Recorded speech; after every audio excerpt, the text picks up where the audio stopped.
Sous les spotlights du stand de Peugeot avec vous, Pierre, pour évoquer la 508. Alors non pas la 508 berline, mais la 508 break, c'est la nouveauté.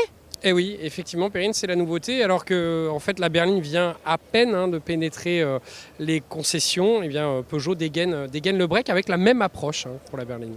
Avec plus d'espace, forcément. Alors bah non, bah non. En fait, clairement, pour cette nouvelle génération de 508, Peugeot a décidé de privilégier le style. Alors, sur la berline, eh bien, grosso modo, ça donne l'idée un petit peu d'une berline coupée. On mélange un petit peu les genres avec des portières sans encadrement, etc. Cette recette-là, elle est appliquée au break. Donc, on a finalement peut-être une voiture moins pratique, avec moins de volume utile, mais beaucoup plus sexy.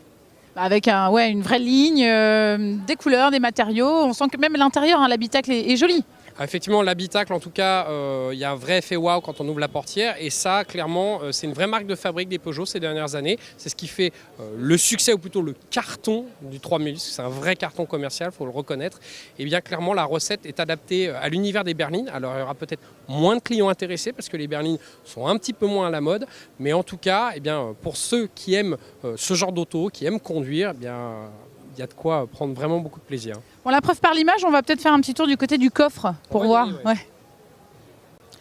Bon alors, cher Pierre, mon démonstrateur, je veux bien que vous m'ouvriez le coffre s'il vous plaît. J'ai pas beaucoup d'efforts à faire, Perrine, puisque maintenant tout est assisté. Donc il y a un rayon électrique évidemment. Et ce qu'on constate tout de suite avec cette 508 break, eh bien, c'est qu'il y a une faible hauteur de chargement. Ça généralement c'est le juge de paix pour les breaks.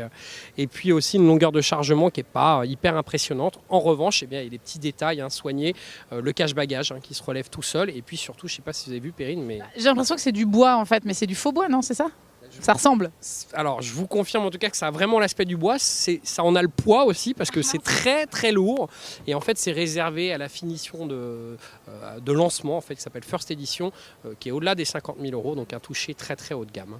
Bon, en attendant, voilà, constatez-le par vous-même. Famille, est-ce que cela vous convient? Ce qui est certain, c'est qu'elle est break cette 508 et que c'est la nouveauté de Peugeot sur le stand de Peugeot. Merci, c'est quand même magique. C'est super. Merci Perrine.